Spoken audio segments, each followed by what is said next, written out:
हाथों को रगड़िए, हाथों को रगड़िए, चेहरे पे लगाइए, आंखें आराम से खोल दीजिए। शांति पाठ।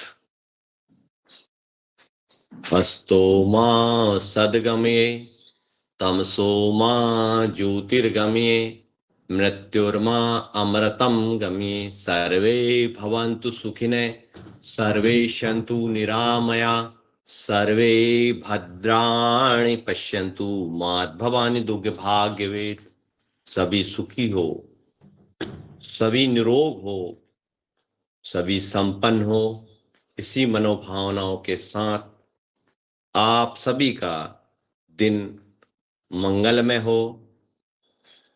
योगाहार परिवार ने मुझे योग, आसन और प्राणायाम करने का अवसर प्रदान किया, उसके लिए संपूर्ण सदन को धन्यवाद। इसी मनोभाव के साथ मैं मंच बहन रंजना जी, आदरणीय रमेश चंद्र जी मेहरा को सौंपूं। जी हो, अशोक भैया धन्यवाद। सिंहासन हास्यासन करवाइए, करवाएं करवा तो अभी दीजिए, हो, करवा दीजिए, करवा दीजिए। अभी हो तो गया था सिंहासन हास्यासन। समय हो गया। करा वो दीजिए, हुआ करा क्या? दीजिए, 1 मिनट में। अरे हमारे हास्यासन।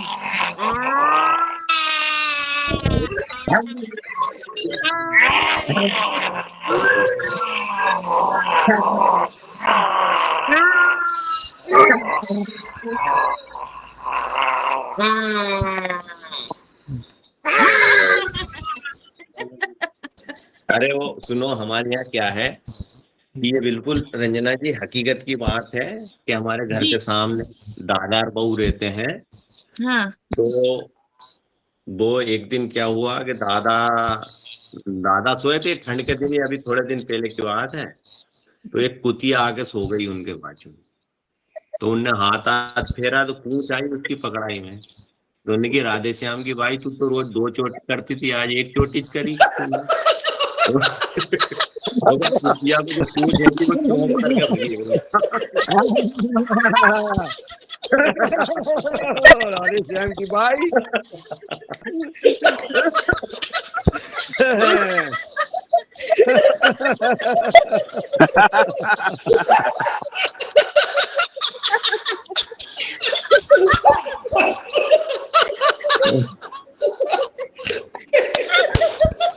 बहुत सुंदर, बहुत सुंदर, बहुत सुंदर। ऐसा हो।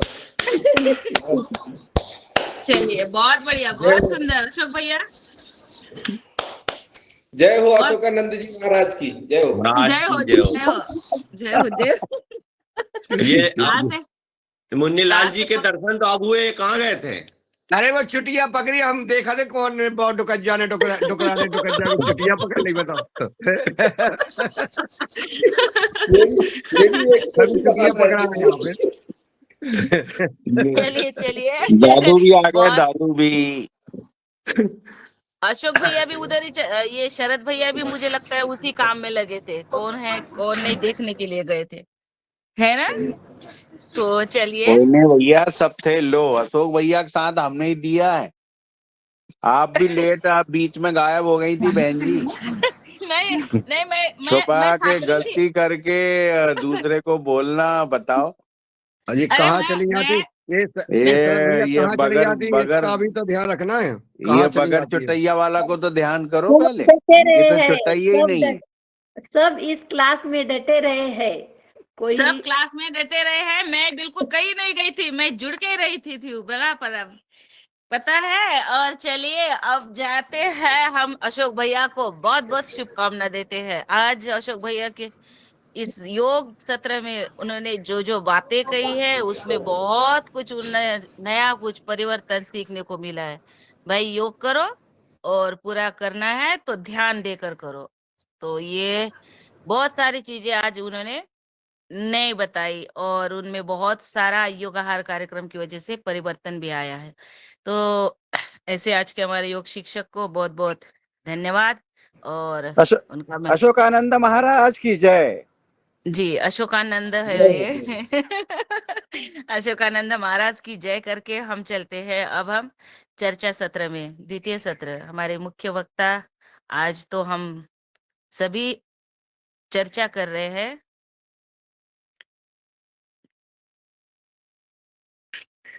गुजरात बड़ोदरा में हमारे योगहार के मंच के मध्य प्रदेश के बहुत सारे भाई वहाँ प्रशिक्षण में गए थे। उनमें आदरणीय हमारे मीरा जी, नारायण मीना जी, डॉक्टर वीकम चौहान जी और अन्य सदस्य थे। तो मैं इस चर्चा सत्र को आगे करने के लिए आदरणीय सबसे पहले मेरा जी भाई साहब को बुलाती हूँ। वो अपने सुंदर विचार रखे और उसके बाद एक एक करके सबको बुलाए। जी ओम। जी ओम। सदन को नमन। बहुत अच्छी योग कक्षा हुई और आगे मध्य प्रदेश और महाराष्ट्र और भारत के भिन्न भिन्न प्रांतों से जो लोग वहाँ पर आए, हम लोग भी वहाँ पर पहुँचे थे। तो 8 दिन पहले से ही वहाँ जाने की तैयारी हो रही थी। हम लोग आदरणीय संतोष चौहान जी के ग्रुप में शामिल थे। उनके माध्यम से हमारा रजिस्ट्रेशन हुआ। उनके माध्यम से ही उनकी टीम के साथ हम लोग, उनकी टीम और मध्य प्रदेश की टीम में कुल 45 सदस्य वहाँ पर पहुँचे थे। मैं स्वयं मध्य प्रदेश से नहीं, मैं बम्बई से उनके साथ हुआ था, क्योंकि मैं यहाँ पर था पनवेल में, तो यहाँ से उनके साथ हो गया। और इस तरह से हम 13 लोग जो है, आदरणीय सिंगोरिया जी ने 6 लोगों को रजिस्ट्रेशन करवाए, हमने 7 लोगों को करवाए।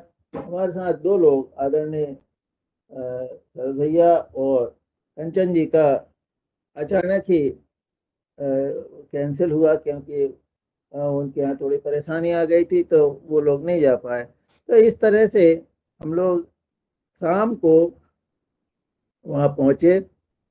वहाँ पर पहुँचकर बड़ोदरा पहुँचे। बड़ोदरा से फिर हलोल जो है वहाँ पर पहुँचे। Halol bus stand, Vadodara bus stand से हलोल वो लगभग 13 किलोमीटर है।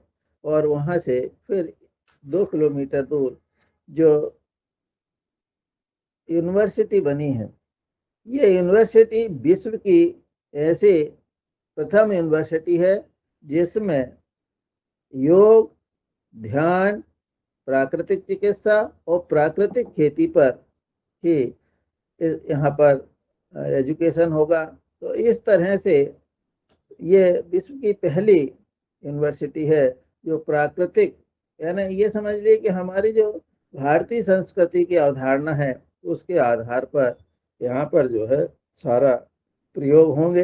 अभी यूनिवर्सिटी निर्माणरत ही है, निर्माण कार्य चल रहे हैं। हॉस्टल बन गई है, कार्यालय खुल गए हैं, पर अभी पूर्ण रूप से निर्माण ही चल रहा है।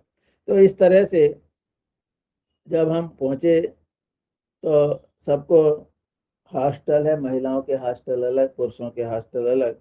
हमारे यहाँ से भी 2 बहनें गई थी और महाराष्ट्र से भी कुछ बहनें थी। तो इस तरह से सब लोग जो है, बहनों को अलग हॉस्टल में रुकने के लिए जगह दी गई और भाइयों को अलग। तो इस तरह से अलग अलग हॉस्टल में सबको जगह मिली। लगभग 1500 रजिस्ट्रेशन वहाँ पर हुए थे। 1500 रजिस्ट्रेशन के अलावा और लोग भी वहाँ आए, तो हम ऐसा मान सकते हैं कि 2 से 2000 करीब व्यक्ति उस कार्यक्रम में शामिल हुए और कार्यक्रम बहुत बढ़िया रहा। सुबह योग करवाया गया, ध्यान करवाया गया और एक कुप्रेशर पर चर्चा हुई। सुबह के योग और ध्यान के बाद उन्हें हम लोगों को नाश्ता, रजिस्ट्रेशन तो पहले हो ही गए थे, रजिस्ट्रेशन भी हुए, और ध्यान नाश्ता के बाद हमको समय दिया गया आप लोग तैयार होके आए। फिर उद्घाटन सत्र में आदरणीय गुजरात महाराष्ट्र के राज्यपाल देवव्रत जी और बिरादर जो सूर्य फाउंडेशन के हैं, अंतर्राष्ट्रीय आइनो जिसको कहते हैं, अंतर्राष्ट्रीय योग और प्राकृतिक चिकित्सा के मंत्री हैं, वो बिरादर जी आए। उन सब ने मिलकर के, और भी अतिथि वगैरह अलग अलग प्रांतों से आए थे। जिस कमरे में मैं रुका हुआ था वहाँ अंडमान से आदरणीय एक व्यक्ति आए थे। तो इस तरह से हम देखते हैं कि बहुत दूर दूर से लोग आए। सबसे दूर से जो व्यक्ति आए वो अंडमान से ही थे। अंडमान निकोबार द्वीप से भी लोग वहाँ पर उपस्थित हुए थे, ये बड़ी बात है। और फिर गुजरात से, महाराष्ट्र से, पूरे देश से जो प्राकृतिक चिकित्सा के संदर्भ में काम कर रहे हैं वो सब लोग आए और उन्होंने जो है वहाँ पर अपनी अपनी बातें कही। तो दीप प्रज्वलन के बाद इसके उद्देश्यों के संबंध में वहाँ पर हम लोगों को जानकारी दी गई कि आने वाले भविष्य में प्राकृतिक खेती और प्राकृतिक चिकित्सा ही जो है वो समय, आने वाले समय में उसकी ही आवश्यकता होगी। क्योंकि प्राकृतिक चिकित्सा के माध्यम से हमें लोगों ने ऐसे ऐसे उदाहरण दिए कि जो व्यक्ति मरणासन थे, आदरणीय हमारे देवव्रत जी ने ही स्वयं ये कहा कि मैं तो मरणासन पर ही था और बहुत मुश्किल से मैं जो है बच पाया, परंतु जब मैं बचा तो फिर प्राकृतिक चिकित्सा मतलब ना तो योग से अच्छे हुए, आयुर्वेद से अच्छे हुए, और ना ही मैं कहने लगे मेडिकल से अच्छा हुआ। फिर मुझे प्राकृतिक चिकित्सा की कोलाइटिस, मतलब उन्हें बहुत कोलाइटिस जो है वो इस तरह से हो गया था कि बहुत हाथों में जो है वो बहुत बुरी स्थिति हो गई थी, ऐसा उन्होंने अपने स्वयं के अनुभव सुनाए। इसी तरह से और लोगों ने भी, बहुत सारे मुख्य वक्ता आए, उन्होंने अपनी अपनी बातें सुनाई और सबने जो है प्राकृतिक, और दूसरे जो चिकित्सक आए थे वो चिकित्सकों ने भी अपनी अपनी बातें कही। प्राकृतिक कृषि के बारे में भी बातें हुई। सब लोगों ने अपने अपने गौ माता के संबंध, और सब लोगों ने अपने अपने स्टॉल लगाए हुए थे। लगभग 30 स्टॉल वहाँ पर लगे थे भिन्न भिन्न प्रकार के, जिसमें गौ माता के उत्पाद भी थे, विभिन्न तरह की पुस्तकें थी। एक्वाकल्चर पर भी वहाँ पर स्टॉल लगा हुआ था। आदरणीय संतोष सर ने भी अपने सूक्ष्म जीवों पर वहाँ पर स्टॉल लगाए थे। तो इस तरह से अलग अलग तरह से जो है स्टॉल लगाए गए और अलग अलग विद्वान वहाँ पर उपस्थित हुए। मैं इस बात को आगे बढ़ाने के पहले मैं आदरणीय अशोक पटेल जी को ही सादर आमंत्रित करता हूँ कि वे आए और उन्होंने जो महसूस किया है वो बताएं। जी हो, आदरणीय पटेल साहब।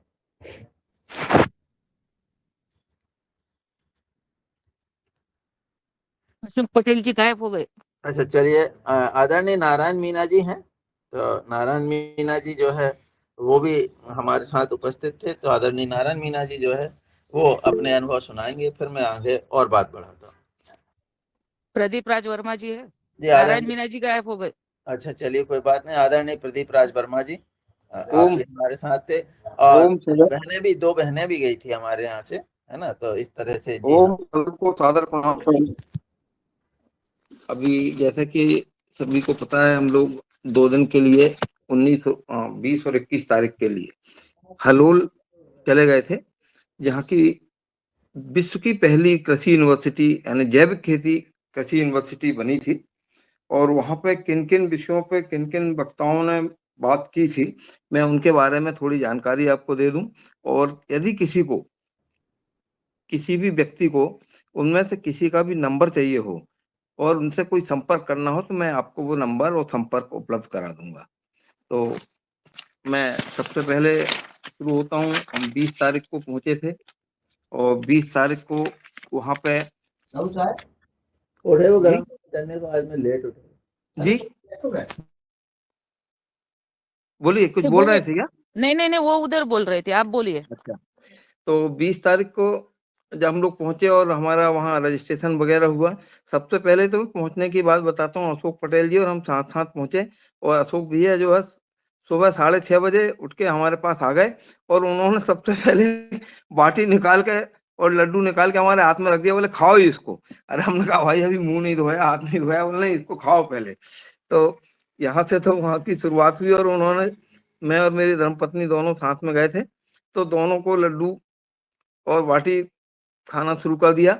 अब मैं बताता हूँ वहाँ पे कि सबसे पहले जो है वहाँ पे कौन स्पीकर थे और उन्होंने किस तरह से बात की थी। सबसे पहले मतलब जिन्होंने भाषण दिया था वो थे डॉक्टर एस.के. शर्मा, और human capacity in natural farming के बारे में उन्होंने बात की थी। टॉपिक था उनका फूड एंड नेचुरल। दूसरे थे डॉक्टर डी.बी. रायडू, उन्होंने भी बात की थी फूड एंड न्यूट्रिशन के बारे में। फूड मतलब खाने के बारे में उन्होंने बात करी थी कि किस तरह से आपको खाना लेना चाहिए। फिर तीसरे आए थे डॉक्टर सत्या लक्ष्मी करके एक महिला आई थी, बहुत अच्छी महिला दिख रही थी वो, क्योंकि बातचीत उनसे हमने नंबर भी लिया उनका, और बहुत उन्होंने बोला आप कभी भी हमसे बात कर सकते हो।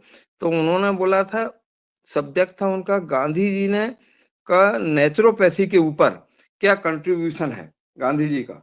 इस विषय में उन्होंने बहुत विस्तृत से बात की थी, और वो बातें बहुत अच्छी भी लगी, क्योंकि हमने भी नेचुरोपैथी की गांधी जी की 1-2 किताबें हमारे पास हैं, वो पढ़ी थी। तो हमने देखा कि उनकी बातें और जो किताब हमने पढ़ी थी, पता नहीं लेखक तो मुझे याद नहीं है, काफी दोनों में समानता थी।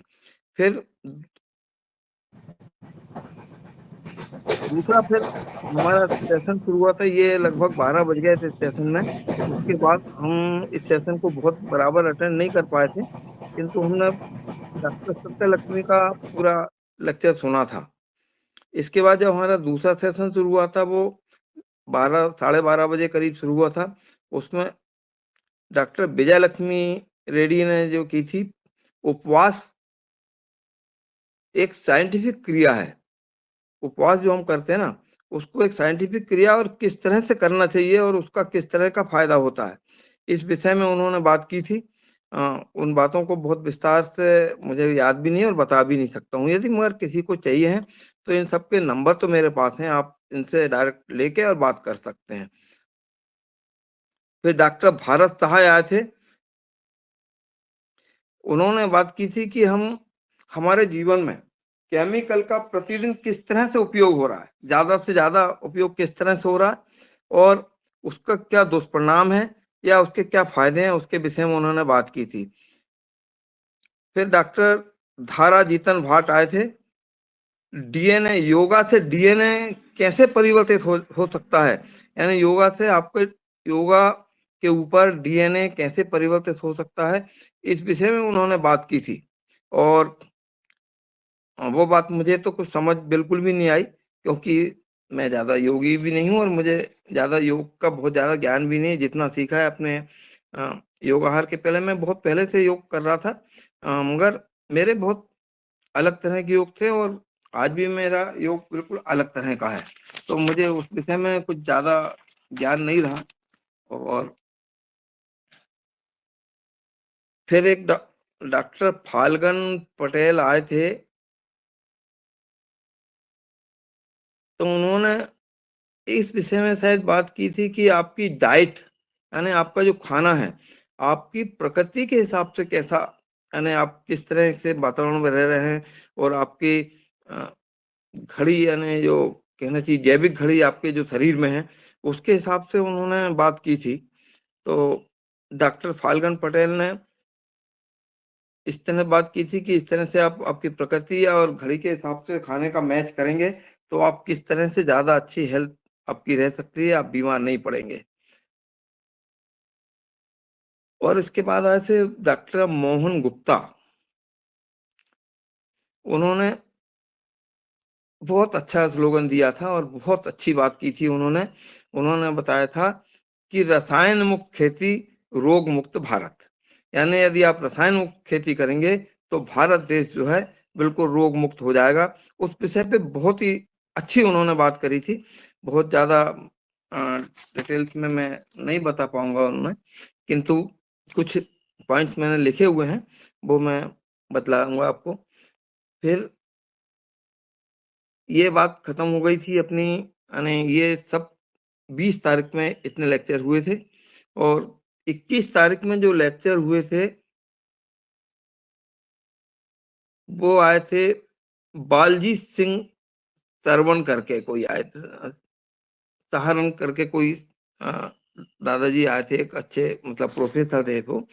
तो लिविंग सॉइल, जीवित सॉइल किस तरह से हम बना सकते हैं, उसमें ट्राइकोडर्मा वगैरह का भी उन्होंने जो है माइक्रोबायल सिस्टम के द्वारा ट्राइकोडर्मा वगैरह देना, और सॉइल को जीवित कैसे करना, और मरी हुई सॉइल कैसे अच्छी हो सकती है, और सॉइल में ज्यादा से ज्यादा माइक्रोब्स कैसे पैदा हो सकते हैं, इस विषय पे उन्होंने बात की थी। और बाकी बस मुझे ज्यादा याद नहीं है, इतना ही मैं नोट करके लाया था जो आप लोगों को मैंने बताया। और जी ओम, बहुत बहुत धन्यवाद सर। आपने जो है वहाँ पर जिन जो वक्ता आए उन लोगों से आपने संपर्क किया। एक बात और आप बताइए, जिन स्टॉल पर आप हुए वहाँ पर आपको कैसा लगा, और उन स्टॉलों पर आपने क्या जानकारी प्राप्त की थी? अच्छा, वहां पे बहुत ज्यादा स्टॉल नहीं लगे हुए थे, बहुत काफी कम स्टॉल थे, किंतु मुझे एक फायदा हुआ, मैं गोबर पे कुछ काम करना चाह रहा हूँ। तो गोबर के ऊपर मैंने काफी स्टॉल थे वहाँ, करीब 3 से 4 स्टॉल थे। एक मिस्टर पटेल थे, और उन्होंने गोबर से वस्त्र बनाए हैं, और गोबर के जो वस्त्र हैं, पर्स हैं, चप्पल हैं, तो ये टूटने वाली चीज है कि कैसे बनेगी, किंतु उन्होंने कुछ इनोवेशन किया है उस पे, और उन्होंने इस तरह के कपड़े बनाए हैं कि हम भी लाए हैं कुछ कपड़े उसमें से। तो वो पहनने पे आपको जो है रेडिएशन का खतरा बहुत कम से कम हो जाता है। और उन पटेल साहब का नंबर भी है, और वस्त्र आ भी सकते हैं, और बहुत अच्छा उनका मामला हमको दिखा। काफी महंगा मामला था उनका, हालांकि वस्त्र हमने जैकेट लाए तो काफी महंगी जैकेट है वो। और एक कुछ चमत्कारिक चीजें भी दिखी कि एक स्टॉल पे हमने देखा कि सबके कान में आग लग रही है। एक मोमबत्ती उनने, एक बत्ती लगा दी उनने, और कान में आग लगा दी, मुंडी सब यूं नीचे खड़े। सबसे पहले मैंने अशोक पटेल भैया को देखा कि उनके कान में आग लगी हुई है, तो मेरे को बड़ा ताज्जुब हुआ। मैं भी गया वहां पे, मैंने पूछा भैया क्या हो रहा है, तो बोले कान का मैल निकाला जा रहा है, एक नई पद्धति है, उसमें एक कौन होता है, उसमें ऊपर से आग लगा देते हैं, और वो जब वैक्यूम पैदा करता है तो अंदर से कान के अंदर जो वैक्स होता है, मैल जो होता है, वो बाहर आ जाता है। तो ऐसे हम सब लोगों ने 100-100 रुपये, यानी 200-200 रुपये, एक कान के 100 रुपये लेते थे। तो हम जितने भी लोग गए थे, सबने अपने कान का मैल निकलवाया, और हमने महसूस किया कि वास्तव में उसमें थोड़ा सा अंतर सुनने में आया है, बहुत ज्यादा तो नहीं, किंतु सुनाई देने में थोड़ा सा अंतर हमको लगा। तो एक वीडियो वो बनाया है क्या आपने? नहीं नहीं, वो तो बना बनाए देते थे वो, हमने लगवाया था और सबने साफ करवाया था। यहाँ जितने भी गए थे अपने यहाँ के, सभी लोगों ने वो साफ करवाया था कान। नहीं, मगर अशोक भैया वो सर, जो है प्रैक्टिकल कर रहे थे, वो वीडियो है क्या आपके पास? कैसे कर रहे थे वो वीडियो बनाए हाँ थे आपने? वीडियो, हाँ वीडियो तो है, वीडियो दे देंगे। और वो उनका पता भी है, यदि आप चाहें तो उनसे बुला सकते हैं, और अपने घर में भी कर सकते हैं वो। बहुत मतलब साधारण सी बात है वो, किंतु उनका कोई अपना एक इनोवेशन है। तीसरे एक्यूपंक्चर के ऊपर एक व्यक्ति आए थे, उन्होंने एक एक्यूपंक्चर के लिए प्रेशर, मतलब पैरों में कैसे प्रेशर दिया जाए, उसके ऊपर उन्होंने जो है एक डिवाइस, नहीं बोल सकते उसको, एक डिवाइस नहीं बोल कर, डिवाइस ही बोलने हैं, बनाई है। वो दादू ने लेके भी आए हैं 1500 रुपए की। और उस पे चलने में मैंने देखा कि आकस्मिक लाभ होता है। अब मैं अपना एक प्रैक्टिकल उसके ऊपर बताता हूँ कि उन्होंने बोला कि भाई आप इसको 15 मिनट करोगे तो आपकी थकान वगैरह दूर हो जाएगी। तो मेरे पास समय था, मैं 15 मिनट इसके ऊपर टहला, बहुत ज्यादा जम के जो है पैरों में एक्यूप्रेशर टाइप होता है उसमें। और मैं 10, जब 15 मिनट टहलने के बाद 10 मिनट अलग हुआ, तो मेरे पूरे शरीर में खजान जो होती है ना, खजवाएं, ऐसा लगा कि यार मेरे पूरे शरीर में कुछ रोग उत्पन्न हो गया, और कुछ मैंने ऐसी चीज मेरे शरीर के ऊपर चली गई जिससे कि खुजवान शुरू हो गई। मैं बड़ा परेशान हो गया, मैंने बच्चे को फोन किया, रहे थे ऐसा वो, तो बोले डॉक्टर के पास जाओ। मेरे को लगा यार कि कुछ तो भी गड़बड़ हुई है। तो मैं एक्यूप्रेशर वाले के पास गया, जिसके पास, मैंने कहा भैया आपकी डिवाइस के ऊपर मैं 15 मिनट चला, तो मेरी थकान तो दूर नहीं हुई, और ये नई और बीमारी पैदा हो गई। तो वो ठहाका मार के हंसने लगा, बोलने लगा यार भैया ये बहुत अच्छा हुआ कि आपके शरीर में जो ब्लड सर्कुलेशन था वो थोड़ा धीमा हो रहा था। इसके ऊपर काम करने से आपका ब्लड सर्कुलेशन ठीक हुआ। आप 15 मिनट मेरे पास बैठो, अपने आप ये ठीक हो जाएगा। वास्तव में 15-20 मिनट बैठा मैं, तो वो खजवान जो है बिल्कुल खत्म हो गई, मुझे राहत की सांस आई। तो इस तरह से बहुत से स्टॉल वहाँ थे। एक स्टॉल और भी जो है अपने किसानों के फायदे के लिए था, बहुत ही अच्छा था वो। हम अपने खेत में पानी देते हैं और पानी देने में हम 2 ही तरीका अपनाते हैं ज़्यादातर, या तो स्प्रिंकलर के द्वारा पानी देते हैं या हम फ्लड इरिगेशन कर देते हैं, खेत को पानी से भर देते हैं। तो उन्होंने एक डिवाइस बनाई है, बहुत ज़्यादा महंगी भी नहीं है, 1 एकड़ में पूरा सिस्टम सहित 60,000 रुपए में देते हैं वो। उसमें आपके पौधों को कितनी पानी की ज़रूरत है, उस हिसाब से ही उतना ही पानी आने के बाद डिवाइस पानी को रोक देती है और आप उसका संचालन इंटरनेशनल लेवल पे भी कर सकते हैं। आप यूरोप में बैठे हैं और यहाँ पे आप अपने खेत में पानी चालू कर सकते हैं, ऐसी डिवाइस है वो। बहुत अच्छी डिवाइस है, बहुत अच्छा काम है उनका। वो भी गुजरात के ही थे और बाकी बहुत से स्टॉल थे जहाँ कुछ आंवले की कैंडी वगैरह थी या कुछ दाल वगैरह थी। एक स्टॉल पे जरूर मुझे एक सोयाबीन जैसी एक बीज मिला, नाम तो मुझे याद ही नहीं उसका। उन्होंने बोला कि भैया इसको आप ले जाओ, इसको खाना बहुत ही स्वाद बनेगा। मैंने उसको एक दिन उबाल के खाया तो अच्छा स्वाद लगा, मैंने लाया भी आधा किलो, उसको वो भी दिया है, देखते हैं कुछ होता है नहीं। और इसके बाद रात्रि में रुकने का बहुत अच्छा इंतजाम था। पहले दिन जरूर हम लोग जब पहले दिन गए थे तो चूंकि उनके 600 लोग आना था वहां पे, 700 लोग आना था और हो गए थे 1500, तो पहले दिन खाने में थोड़ी सी जरूर परेशानी आई थी क्योंकि उनको पता नहीं था कि एकदम से इतने लोग बढ़ जाएंगे। किंतु दूसरे और तीसरे दिन किसी भी तरह के खाने में कोई या वहाँ व्यवस्था में कोई परेशानी नहीं समझ आई मुझे। और सबसे अच्छी बात मुझे जो लगी है वहां पे कि वो हर खाने में मठा का उपयोग करते हैं, चाहे रात हो या दिन हो। हर खाने के बाद मठा की बाल्टी रखी रहती है, जिसको जितना मठा चाहिए है। वो मठे में बिल्कुल भी खट्टापन नहीं रहता, बिल्कुल भी नहीं रहता। वो मठा पी लो या दूध पी लो, दोनों एक से ही लगते हैं। दूध मीठा लगता है, वो मीठा नहीं लगता, मगर बहुत ही स्वादिष्ट खाना हमको वहाँ दिया गया था। हम उनका आभार भी व्यक्त करेंगे। और खासतौर से हमने मठे के बारे में पूछा था तो उन्होंने बोला था कि मठा में कैल्शियम बहुत ज्यादा होता है और यदि आप मठा को बहुत जितना पतला करके पिएंगे, यानी कि मठा से खट्टापन बिल्कुल दूर कर दीजिए आप, तब पिएंगे तो आपके शरीर में कैल्शियम की कोई कमी नहीं रहेगी। और बुढ़ापे के जो रोग हैं, यानी खासतौर से घुटनों के रोग हुए या अपने इस तरह के ये जोड़ों के दर्द हैं, ये बिल्कुल नहीं होता। और गुजरात के लोगों में ये बात बहुत कम होती है। और फिर उसके बाद जब आखिरी दिन हुआ तो मेरा वहाँ पे भतीजा भी रहता है एक, तो हम लोग उसने गाड़ी भेज दी थी तो हम 6-7 लोग उसके घर तो नहीं गए थे क्योंकि हम लोग के पास समय भी नहीं था। इन लोगों को 8 बजे ट्रेन पकड़नी थी और हम लोग 6 बजे निकले थे। तो उसके फार्म हाउस पे गए। उसका फार्म हाउस जिन जिन लोगों ने देखा है, मेरे साथ मीना जी थे, अशोक भैया थे, बहुत प्रसन्न और प्रभावित हुए उसके फार्म हाउस से। और उसने अपना एक natural system pound pound development यानी तालाब को डेवलप करने का एक अपना सिस्टम बनाया है, जो कि वहां पे दूसरे लोगों के यहाँ जाके वो तालाब बनाता है। छोटे से तालाब जिसमें कि प्राकृतिक झरने का जो पानी आता है, यानी हमारे जो झरनों में प्राकृतिक पानी आता है, उस तरह का पानी वो बना देता है।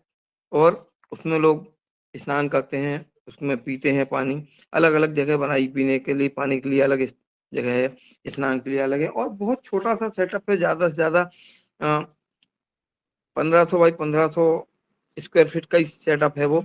फिर जैसे बड़ा फार्म है तो बड़ा बनाएंगे, छोटा है तो छोटा बनाएंगे। और ये उसका खुद का इनोवेशन है। सुन के बड़ा अच्छा भी लगा कि मेरे घर का बच्चा भी कुछ अच्छा काम कर रहा है।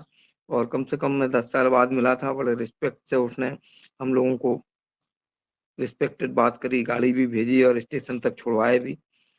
तो इस तरह से हमारी यात्रा हुई। लौटने में मैं वहीं से सीधा बागेश्वर धाम चला गया था और बागेश्वर धाम में भी 2 दिन रहा और फिर वापस आ गया हूँ। किंतु मैंने देखा खजुराहो में उस दिन अति से ज्यादा ठंडी थी, बहुत ज्यादा ठंड लग गई थी हमको और बहुत ज्यादा कोहरा गिर रहा था। कुछ जाने में तो परेशानी हुई, मगर सकुशल वापस आ गए हम। धन्यवाद। जी ओम, बहुत बहुत सुंदर। सुंदर सर, आपने बहुत अच्छी जानकारी दी है। मैं आदरणीय अनिल राय जी हमारे साथ थे और वो काफी दूर से आए हमारे ग्रुप में, सबसे लंबी यात्रा करके आदरणीय अनिल राय जी आए थे, तो मैं उन्हें सादर आमंत्रित करता हूं कि वो भी अपने अनुभव सुनाए। आदरणीय अनिल राय जी। जी ओम, सदन को प्रणाम। मैं पूर्व में ही मेरा रिजर्वेशन दिल्ली और हरिद्वार के लिए हो गया था। संयोगवश जब मेहरा जी और चौहान जी द्वारा हमको सूचना मिली कि वहाँ 20 और 21 को शिक्षण है, तो मैं जो हूँ वहीं से हरिद्वार से रिजर्वेशन बड़ोदरा और बड़ोदरा से दिल्ली का करा लिया। हमको फिर अलग से कोई माने कार्यक्रम यात्रा का बनाने की आवश्यकता नहीं हुई। मैं 17 तारीख को हरिद्वार से चल के और बड़ोदरा पहुंचा। एक दिन वहाँ बड़ोदरा में मैं रुक गया। बड़ोदरा का अगल बगल जो भी मार्केट है, जैसे वहाँ अच्छे अच्छे जो कृषि के सामान मिलते हैं उस जगह गया, तो वहाँ हर चीज़ देखा कि बड़ी अच्छी मात्रा में और हर चीज़ बड़ी माने कि जो हमको इस साइड बनारस या इस साइड हम लोगों के साइड में नहीं प्राप्त होता है, सब चीज़ था उन लोगों का। मैंने नंबर लेके आया कि मैं फिर से यहाँ से उसको बुक करा सकता हूँ। फिर वहाँ से मैं सर सुबह में स्नान करके यहाँ से बस के द्वारा चला गया करीब 18 को ही शाम को, और वहाँ गया तो बहुत टाइम था। वहाँ जो रिजर्वेशन ये रजिस्ट्रेशन में थे, कहे कि सर आप तो बहुत पहले आ गए हैं, तो ऐसा करिए कि आप सामान रख दीजिए और माता जी का दर्शन करके आइए। तो हम जो है वहाँ से माता जी का दर्शन करने के लिए करीब 2-2:15 बजे गए वहाँ से। अब जब ऊपर पहुँचे वहाँ सबसे ज़्यादा भीड़ रहती है जो उड़न खटोला जो रोपवे का है, वहाँ पर 2 घंटा लग गया। और फिर वहाँ से दूसरी तरफ जब ऊपर चढ़ के हम लोग जाने के लिए फिर सीढ़ियों से चढ़ना पड़ता है ऊपर, और बहुत ही सुंदर व्यवस्था है। लेकिन एक थोड़ी सी वही गड़बड़ी है कि रोपवे में टाइम बहुत लगता है। वहाँ से फिर ऊपर गए, वहाँ सीढ़ियों से चढ़ के वहाँ दर्शन किया। दर्शन करने के बाद धीरे धीरे हम वापस आए, क्योंकि मुझे थोड़ी सा शारीरिक दिक्कत है, तो धीरे धीरे ही आए। और वापस जब मैं यहाँ यूनिवर्सिटी के पास आया तो करीब 3-4 घंटा लग चुका था। और मैं उस दिन फिर हमारे रात में सर भी आए, तो सर को मैं कहा कि चलिए हमारे ही रूम में रुकिए। तो वहाँ से रजिस्ट्रेशन करा के फिर सर हमारे यहाँ गए। वहाँ उसके बाद हम लोग उस रात को बिताए। फिर 19 को सुबह हम लोग सुबह सुबह गए आसन प्राणायाम करने के लिए। जो क्लास थी उसमें हम लोगों ने किया। फिर वहाँ से आकर के चाय वो पी करके फिर यहाँ से तैयार होकर के फिर क्लास के लिए गया। और वहाँ पर बहुत अच्छे से व्यवस्था थी। और राज्यपाल जो आचार्य देवव्रत जी अपनी कहानी सुनाए कि कैसे कैसे मैं प्राकृतिक चिकित्सा के द्वारा कैसे मैं ठीक हुआ। और उस विधा में उनको काफ़ी बहुत ही तन्मयता से बताया कि ये इसमें से कोई भी ऐसी चीज़ नहीं है जिसे वो प्राकृतिक चिकित्सा के द्वारा ठीक नहीं हो सकता। और फिर वो प्राकृतिक जो हम लोगों का जैविक आहार है उसके बारे में उन्होंने चर्चा की। और सब करीब 3 क्लास लगभग हुए थे। वहाँ योगा के क्लास भी हुए अलग दूसरे हॉल में, वहाँ से हम लोग उसको भी अटेंड किए। अटेंड करने के बाद इसी प्रकार कई क्लासें हुई। और तब हम लोग लंच किए। लंच करने के बाद तो पुनः हम लोग उस क्लास के लिए आधा 1 घंटा के बाद गए। और पूरी क्लास माने अर्थात माने बहुत अच्छा 20 तारीख को हम लोग उन लोगों का पार्क भी है, ये जो खेत जो लगाए थे बड़े बड़े है, बहुत ही अच्छे ढंग से उन्होंने लगाया है चारों तरफ से, जिसमें मल्टीलेयर फार्मिंग का भी एक प्रोजेक्ट था उनका। ये गौशाला भी थी, जिसका भी हम लोगों ने निरीक्षण किया, क्या क्या कहाँ कहाँ है चारों तरफ से। और किनारे किनारे उन्होंने नेपियर घास भी लगाई थी और ये लेमन ग्रास भी थी। बहुत अच्छा लगा कि वहाँ माने जो खाली जमीन है उसमें इसका भी रोपण करके और उसका उपयोग हम लोग कर सकते हैं। इस प्रकार से हम लोग 20 तारीख को वहाँ 21 तारीख को घूमे और घूमने के बाद जो है और सभी स्टॉलों पर घूम के उनका निरीक्षण किया कि कौन सी चीज़ कहाँ है और कैसे है, क्या उपयोग है उसका, कैसा है। बहुत अच्छी अच्छी चीज़ें थी वहाँ। मैं तो ये कुपरेश्वर वाले के यहाँ से कुछ सामान लिया और वहाँ से फिर मैं चला आया और 21 को ही हम लोग की यात्रा थी वापसी की। तो वहाँ से आकर के हम लोग स्टेशन आकर और बड़ोदरा से फिर हम लोग दिल्ली आ गए। जी ओम, सदन को प्रणाम। जी ओम, बहुत सुंदर सर। आपने जो है वहाँ के जो पिलार डले हुए हैं उनकी बात की। अब मैं आदरणीय अशोक पटेल जी को सादर आमंत्रित करता हूँ, क्योंकि उन्होंने जो है जी जी आधा जी मिनट का बोले टाइम और लेना चाह रहा था मैं कि आप हमको वहां पे ले लूं क्या? हाँ हाँ बोलो बोले। हमको वहां पे कुछ विशेष व्यक्ति भी मिले थे जिनका जिक्र मैंने नहीं किया था, इनका जिक्र मैं आपसे करना चाहूंगा। सबसे पहले तो एक व्यक्ति मिले थे कनाडा के, और वो बहुत सी जगह जाकर के बहुत सी जगह वो गए थे, और उसके बाद उन्होंने जो है कोई एक योग पकड़ा है, तो उसके बारे में वो बात कर रहे थे और वो हम लोगों से सतत संपर्क में भी रहेंगे। और उन्होंने बोला था कि मैंने उनसे पूछा था तो एक दिन हमारे मुख्य अतिथि बनेंगे। दूसरे हमको एक महिला मिली थी जो मिसेस यूनिवर्स थी, जिनका नाम था सैरी सिंह, और हम सब लोगों ने उनके साथ अपनी फोटो भी ली है। तो सैरी सिंह जी हमको मिली थी। तीसरे हमको एक विशिष्ट व्यक्ति मिले थे, मोदी जी, और उन्होंने हमको बताया था कि मेरी शादी और हमारे जो चीफ मिनिस्टर मतलब प्रधानमंत्री हैं नरेंद्र मोदी जी, दोनों की शादी एक ही मंडप में हुई थी, और हम दोनों काका दादा के भाई हैं। किंतु उनकी सबसे बड़ी बात मैं ये बता इसलिए रहा हूँ कि उनकी सहजता। मैंने पूछा कि भाई आपका जीवन यापन का खर्चा कहाँ से आता है, किस तरह से? भाई जब मोदी जी के यदि रिश्तेदार हैं तो हो सकता है कि वो कहीं से आता हो। तो उन्होंने बताया भैया मुझे पेंशन मिलती है 80,000 रुपये, और वो मेरे लिए इनफ है, बहुत ज्यादा है। और हमारे परिवार में कोई भी आदमी किसी से भी आज तक एक नए पैसे की रिश्वत नहीं ली है, ना ले सकता है। ऐसा हम लोगों ने संकल्प लिया है। तो ये हमारे लिए एक मोदी जी से मिलना एक बहुत अच्छी बात रही थी। और हमने एक बहुत पौधा, एक हम उस पौधे के लिए बहुत दिनों से थे परेशान कि यार हमें कहीं मिले, हम एक बार खेती करना चाहते थे, उसकी नहीं कर पाए। किंतु वहाँ प्रांगण में हमने देखा कि नौनी का एक पौधा हमको देखने को मिला। उसके बारे में जानकारी भी मिली कि कहाँ से मिल सकता है पौधा। उसके बारे में खेती करना के विचार मेरा बहुत पहले था, तो अभी मिला है पौधा, फिर देखेंगे उसके बारे में। बस इतना ही मैं और बोलना चाह रहा था। धन्यवाद। तो हम बहुत बढ़िया सर, आपने फील्ड का और वहाँ के सारे विजिट की जानकारी दे दी। अब मैं आदरणीय अशोक पटेल जी को सादर आमंत्रित करता हूँ। वो जो है सांस्कृतिक कार्यक्रम में बहुत समय दिया उन्होंने, तो वो सांस्कृतिक कार्यक्रम के संबंध में भी जानकारी दें। अभी तक सांस्कृतिक कार्यक्रम की जानकारी हमने नहीं दी है, तो आदरणीय अशोक पटेल जी।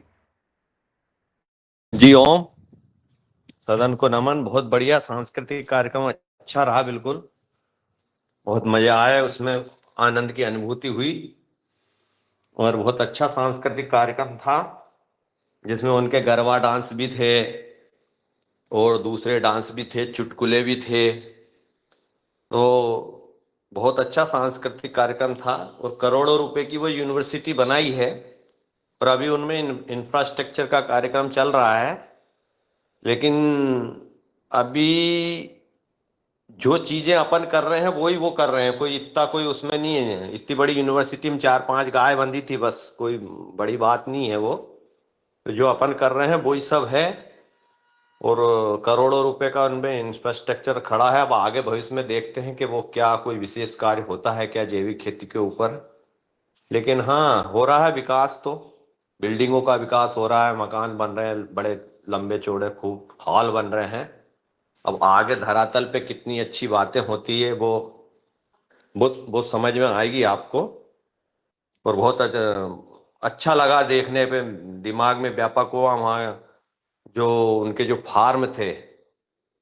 लेकिन अभी अभी उनमें इतनी अनुभव की कमी है, इतनी ज्यादा नहीं। मैंने उनसे नाइट्रोजन के बारे में पूछा था कि गेहूं में नाइट्रोजन की पूर्ति कैसी होती है, लेकिन कोई बता नहीं पाया। वो इधर उधर की बात करके वो टालते रहे। ये मेरा अनुभव था। जी ओम, धन्यवाद आपको।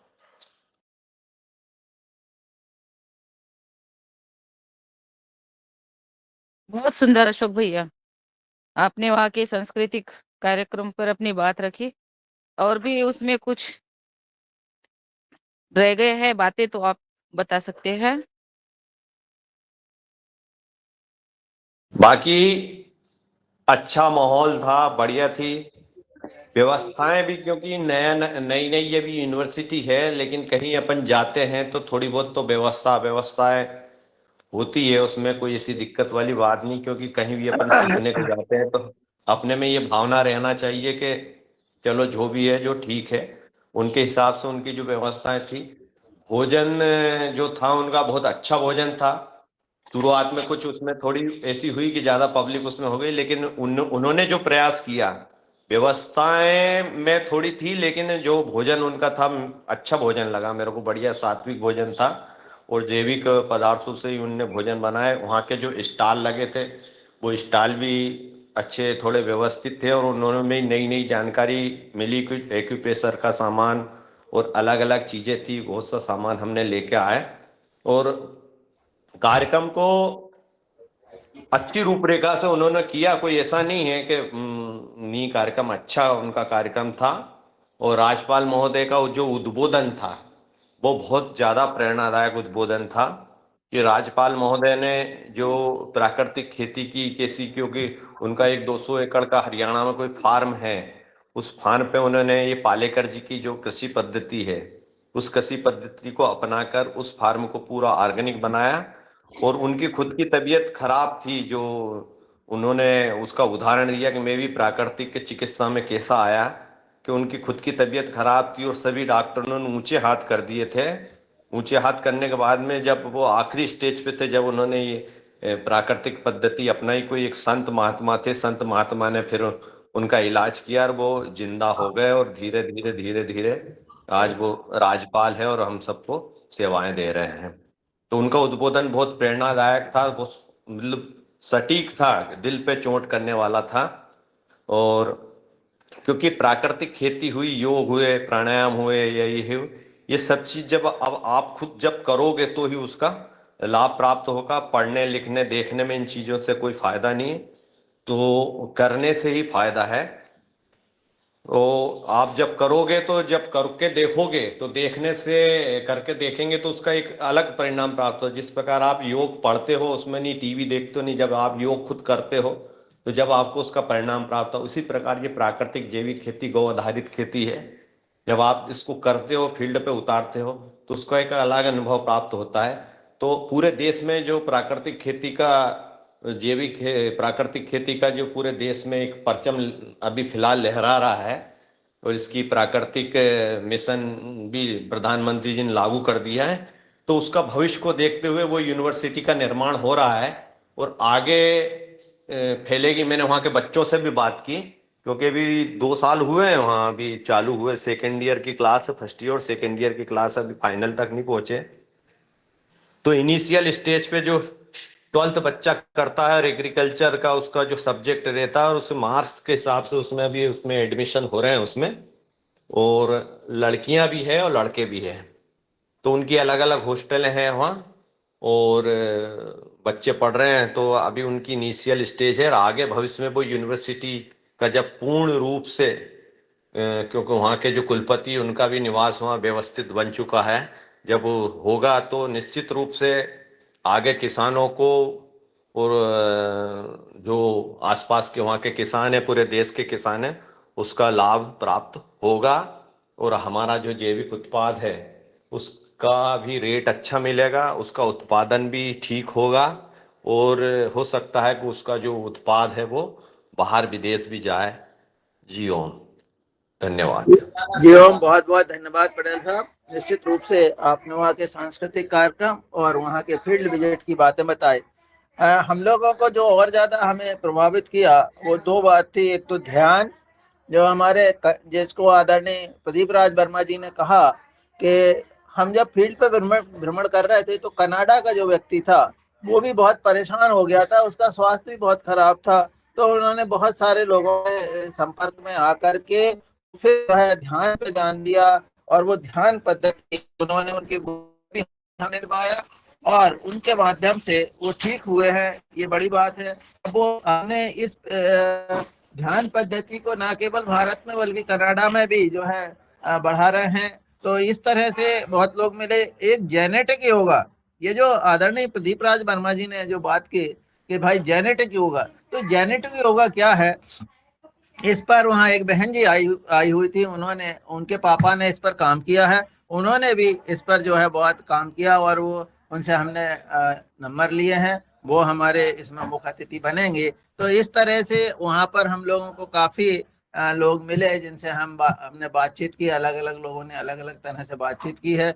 और वो लोग जो है, सबसे बड़ी बात जो थी वहाँ पर गो पर चर्चा करने के लिए अहमदाबाद से एक सज्जन आए थे, उन्होंने गो उत्पाद और गो के संबंध में बहुत सारे पुस्तिकाएं लेके आए थे। उन पुस्तिकाओं को उन्होंने मंच पर वितरित भी किया। हम लोग उनसे मिले, उनसे बात की, तो उन्होंने जो गो विज्ञान केंद्र अपना नागपुर के पास है, देवला पार, वहाँ के जानकारी दी। और वहाँ पर जो है देवला पार में जो है बढ़िया एक केंद्र है जिसमें गो अनुसंधान पर बहुत सारी चीजें बनती है। मैं उस गो अनुसंधान केंद्र में भी गया हूँ, वहाँ पर हमने प्रशिक्षण भी लिया है 5 दिन का। तो वहाँ पर किस तरह से गो उत्पाद को ज्यादा मूल्यवान बनाए जाते, जैसे गोघृत, सद्धुत गोघृत, तो घी, गाय के घी को 100 बार बर्फ से धो करके उसकी जो मलम बनती है, तो वो घी जो है रुपया किलो का हो जाता है। तो इस तरह से बहुत सारी चीजें वहां पर बनती है और उसको सद्धुत घृत कहते हैं। और वहां से उन्होंने पुस्तकें भी दी। तो इस तरह से हम देखते हैं कि किस तरह से दवाइयाँ बनती है, किस तरह से उन्होंने कहा कि यदि आप तो सुबह उठते से ही रसायन के संबंध में जाते हैं, आप जो है ब्रश करते हैं तो उसमें भी वही रसायन है, तो क्यों ना हम गाय के मंजन से करें। इस तरह की बातें, बहुत सारी चीजें वहां पर हुई है, पर व्यवहार में कितनी आती है ये अलग बात है। अब मैं मंच से निवेदन करता हूँ, किसी को कोई प्रश्न हो तो वो प्रश्न पूछ सकते हैं। जी हो। 2 बात और बताएंगे दादाजी हम। जी दादू, बताइए, पूछूं? बिल्कुल बिल्कुल, पहले दो बात बात और बताइए। बताना चाह रहे हाँ। हैं कि हमको जो किट मिला था वहां पे, उसमें 2 चीजें हमको मुफ्त में सबको मिली थी। एक तो उन्होंने मंजन दिया है, हर आदमी को गाय से बनाओ, गाय के कंडे या गोबर से जिससे बना हुआ, मैंने खोला नहीं मंजन अभी तक, वो मंजन दिया है, हर आदमी को दिया गया था एक। और एक उन्होंने वहां डॉक्टर जय सोलंकी जी आए थे, उन्होंने स्वर्ण प्रक्षालन, मतलब जो एक विधि होती है अपनी, यानी आज जिसकी हमारे देश में सबसे ज्यादा आवश्यकता है कि हमारे हिंदू लोग बहुत कमजोर हो रहे हैं और उनको बहुत महामानव बनना है, तब हम अपनी संस्कृति को बचा पाएंगे। उसके ऊपर उन्होंने मतलब एक आइडिया, वो एक चीज बनाई है, उसको बोलते हैं, नाम उसका मुझे याद नहीं आ रहा है। स्वर्ण के ऊपर हाँ? बनी हुई चीजें हैं। हाँ, तो वो शहद और स्वर्ण भस्म से मिलके बनी एक शीशी उन्होंने दी भी है सबको। और जब भी जिसके यहाँ भी कोई छोटा बच्चा होगा, उसको 1 बूंद देना है और फिर 16 साल तक लगातार देंगे, तो वो जो बच्चा है बहुत ही ज्यादा मेधावी और बहुत ही ज्यादा शक्तिशाली बनेगा, ऐसा उसमें मैंने अभी पढ़ा है किताब में। तो इस तरह से वो एक जो उन्होंने बहुमूल्य मिश्रण हमको दिया था, उसका नाम मेरे को एकदम याद नहीं आ पा रहा है। जी तो सर जी। स्वर्ण प्राश सर, हाँ सुवर्ण प्राश होगा शायद। हाँ जी जी, वही है स्वर्ण हाँ, प्राश। स्वर्ण प्राप्त। सुवर्ण प्राश जी। आदरणीय शरद वर्मा जी का हैंड रेज था, फिर मैं आदरणीय कौशल जी को सादर आमंत्रित करता हूँ। स्वास्थ्य आदरणीय शरद वर्मा जी। जी मैं चाह रहा था दादू वहाँ पे जैसे संतोष सर की टीम गई थे तो आपने जेबिक के विषय में जैसे ट्राइकोडर्मा इनके विषय में कोई स्टॉल या चर्चा नहीं हुई आपकी?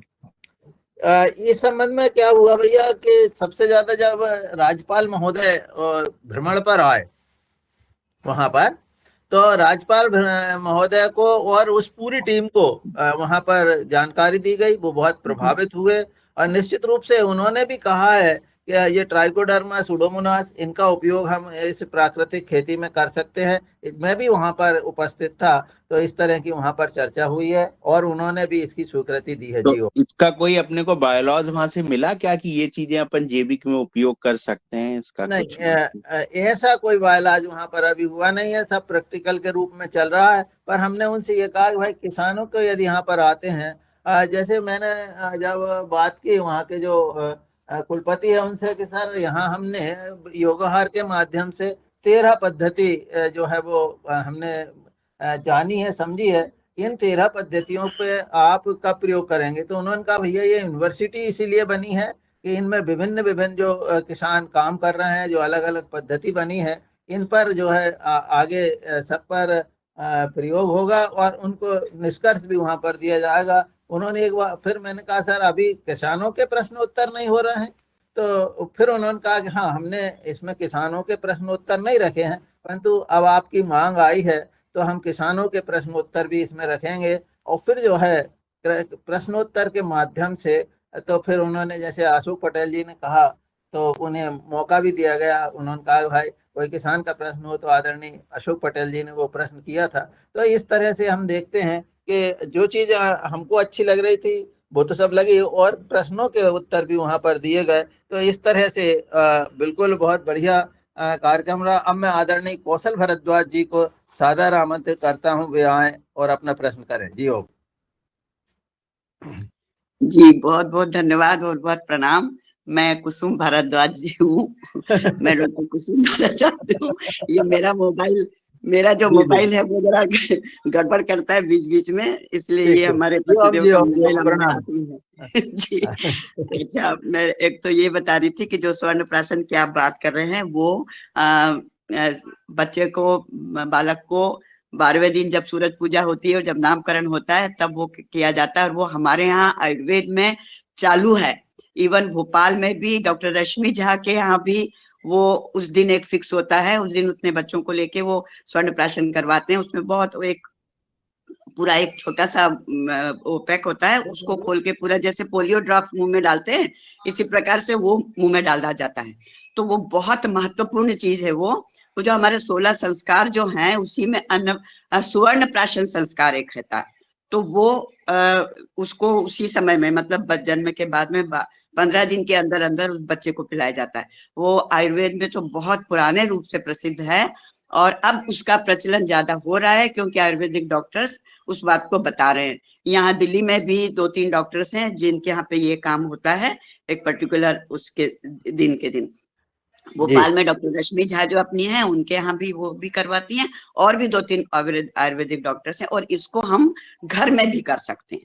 तो ये एक बहुत बड़ी वो है। एक बात मैं प्रश्न पूछना चाह रही थी कि वहां पर डॉक्टर जानी जी आए थे क्या? विशेष रूप से जानी जी आए होंगे क्योंकि बहुत लोग आए थे वहां पर, परंतु जानी जी का कोई वहां पर उद्बोधन नहीं हुआ, इसलिए हम संपर्क में नहीं आ पाए। पर देश से बहुत विद्वान लोग आए थे। वो तो देखिए ऐसा है, जब इस प्रकार की कॉन्फ्रेंस होती है उसका हमें फायदा वही मिलता है कि चारों तरफ से विद्वान आते हैं और उनके अलग अलग फील्ड में जो भी एक्सपीरियंस है, जो भी अनुसंधान है वो सारा बताते हैं। और अभी तो यूनिवर्सिटी वो चालू हुई है, मैंने भी उसके बारे में काफी जानकारी ली थी। अब वो बहुत बड़ा रूप लेगी और बहुत अच्छा मतलब उद्देश्य लेके वो काम हो रहा है। अभी तो स्टार्ट है, तो स्टार्टिंग में तो कोई भी चीज में कई प्रकार की वो रहती है, परंतु धीरे धीरे जब उसका नेतृत्व अच्छा मिलता है तो निश्चित रूप से उसमें और ये जितनी भी पद्धतियां हैं ना अपनी चिकित्सा से संबंधित जितनी भी पद्धतियां एक्यूप्रेशर से लगा के योग से लगा के सारी ये बहुत सालों से चल रही है। परंतु अब जैसे मैं तो शुरू से मेडिकल फील्ड में रही हूँ तो सारी पद्धतियों के बारे में सारी जानकारी है और कई कॉन्फ्रेंसेस हम लोग अटेंड करते हैं तो करते रहे हैं। अब आजकल मैंने कम कर दिया, परंतु हमेशा बहुत कॉन्फ्रेंस अटेंड करते हैं तो सब बातों की जानकारी मिलती है। परंतु अभी हमारे जैसे अब हमारे योगाहार के सदस्यों को भी अभी अब जानकारी मिलना चालू हुई है एक्यूप्रेशर और ये सारी जितने भी इंस्ट्रूमेंट्स आ रहे हैं ना एक्यूप्रेशर के। इवन कई जगहों पर तो कई गार्डन्स में ये एक्यूप्रेशर के पाथ बना दिए गए हैं। तो जो हम ये प्लेट में जो एक्यूप्रेशर करते हैं तो उसका पूरा रास्ता बनाया हुआ है कई जगहों पर, कई ऐसे स्थानों पर कि जहां पर आप चलिए उसके ऊपर 3 प्रकार से चलते हैं, बारीक के ऊपर, फिर थोड़ा मोटा, फिर मोटा, इस प्रकार। तो ये बहुत खुशी की बात है कि हमारे योगाहार के सदस्य, मैं अभी जैसे देख रही हूँ, मैं तो 2 साल से जुड़ी हूँ, तो अभी अभी पिछले कुछ महीनों से हमारे भाई लोग सब इस बात की बहुत ज्यादा जानकारी लेने लगे हैं। और बहुत खुशी की बात है कि जब इस प्रकार की कॉन्फ्रेंस होती है, आप लोग सब जाते हैं, तो वो सारा ज्ञान मिलता है और फिर वो हमारे अपने योगाहार पर इसमें सब उसकी जानकारी मिलती है।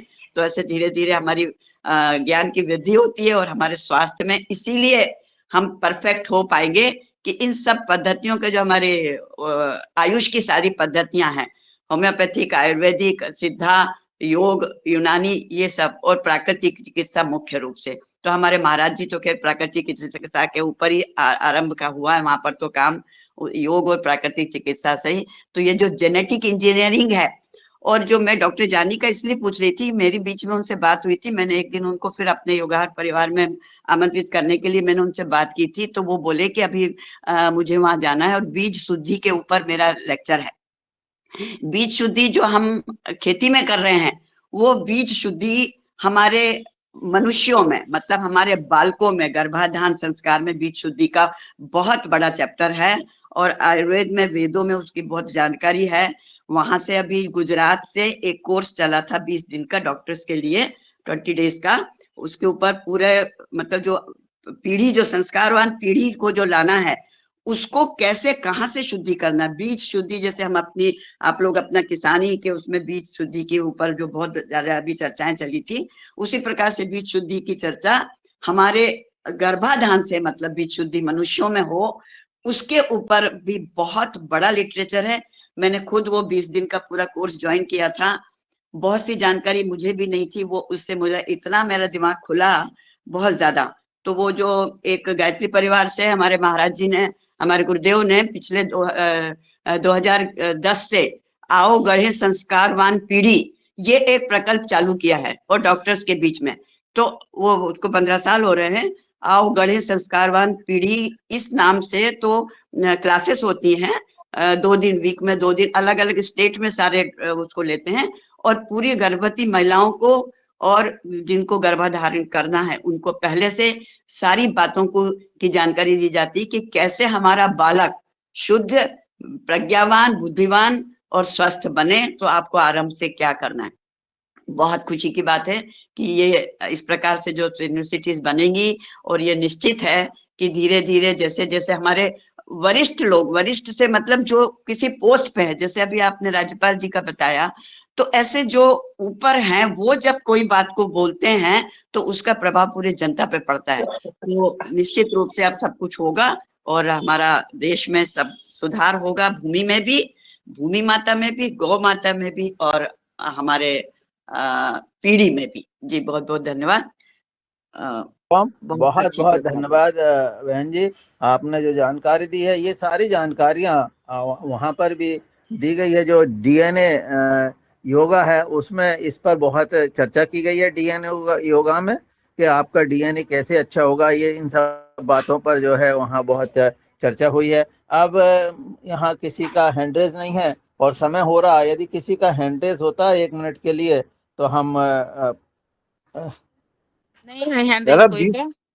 और बीज शुद्धि के ऊपर कुछ बात तो हुई तो थी वहां पे, मगर किसने की थी पता नहीं, मन से बात तो हुई थी वहां पे कुछ।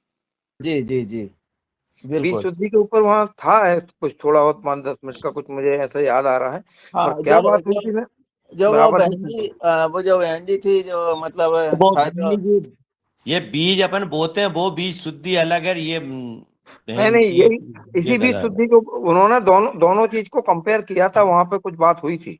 अरे जो वो बहन जी थी ना, जो हरियाणा से आई थी, हाँ शायद उनने वो बात की थी।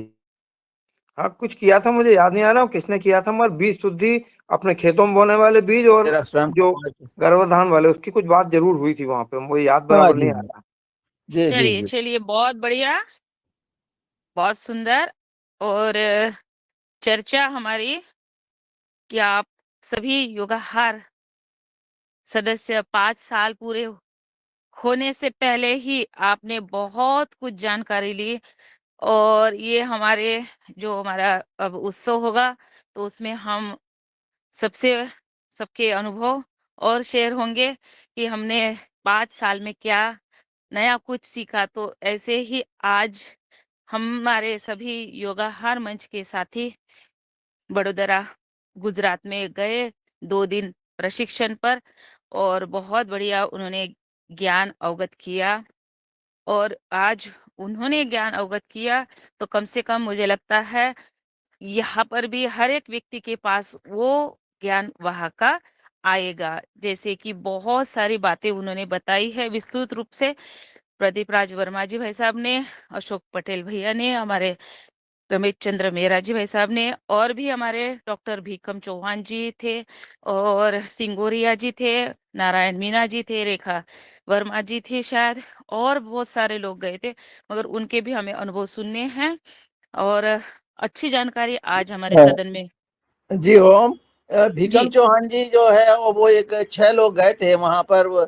तो भीकम चौहान जी ने एक और खुशी की बात है, जैसा कि हमारे आदरणीय पवन सर कहते हैं कि भाई हमसे प्रेरणा लेकर के बहुत सारे लोगों ने इस तरह का ग्रुप चला है। तो भीकम सिंह जी ने जो है अपना एक ग्रुप बनाया है, वो भी 7 से 8 जो है इसी तरह से 6 से वो किसानों का एक मीट कर रहे हैं और वहाँ अलग रूप अलग से किसानों को जोड़ रहे हैं। कल जो है वो सब अपने पूरे किसानों के साथ जुड़े थे, मेरी उनसे चर्चा हुई थी। तो ये इस तरह से निश्चित रूप से बातें जो है बहुत ज़्यादा फैल रही है। और हमारे जो जैसा आदरणीय पवन सर ने कहा, ये बहुत सारे अपने योगाहार के बाद बहुत सारी ऐसी गूगल मीट शुरू हुई है, हमारे वो टीसीबीटी वाले भी चला रहे हैं और दूसरे लोग भी चला रहे हैं। तो इसका प्रभाव बहुत पड़ा और अपने विचारों से मिलते जुलते लोग बहुत अलग अलग जगह पर अलग अलग तरह से चला रहे हैं। निश्चित रूप से इसका फायदा हो रहा है और इसके मूल में हमारा योगाहार ही है। तो बिल्कुल। अब मैं आदरणीय मुन्नीलाल जी यदि उपस्थित हैं तो उन्हें सादर आमंत्रित करता हूँ कि वो सवाल व्यक्त कर अपना काम करें, या दिनेश चंदवाल जी जो भी उपस्थित हों। जी ओम। बिल्कुल बिल्कुल। और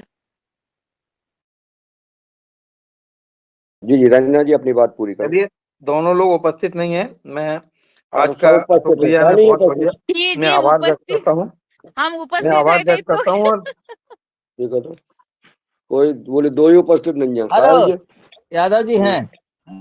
सब उपस्थित है साहब। और यादव जी भी है और हम भी है, मेरा जी भाई साहब। और इतनी सारी बातें हो रही है और फिर आप कह रहे हैं उपस्थित नहीं है, कैसे बातें होती है? अशोक भैया कह सकते हैं, अशोक भैया कह सकते हैं, दिन भर से लगे रहे बेटे वीडियो हाँ खोलो। दिख नहीं रहे थे, वो दिख नहीं कहता रहे है ना थे। यार, देखिए ऐसे ही है पूरे वो तो थोड़ी। ये पूरा योगाहार पूरा की जो लिंक, योगाहार की आज कॉफी हो रही आज है, ये बहुत हमें भी सर्दी है। पता है।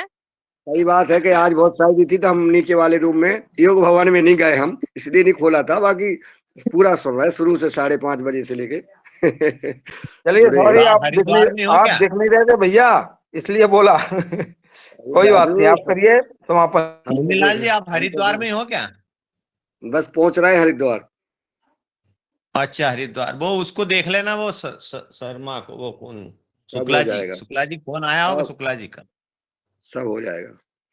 हो जाएगा, तो ठीक है जी। आज जो है धन्यवाद। अशोक पटेल जी ने बहुत ही सुंदर योग कराया और प्रवचन दिए और हम लोगों को लगातार करते रहे, खोलो वीडियो खोलो वीडियो।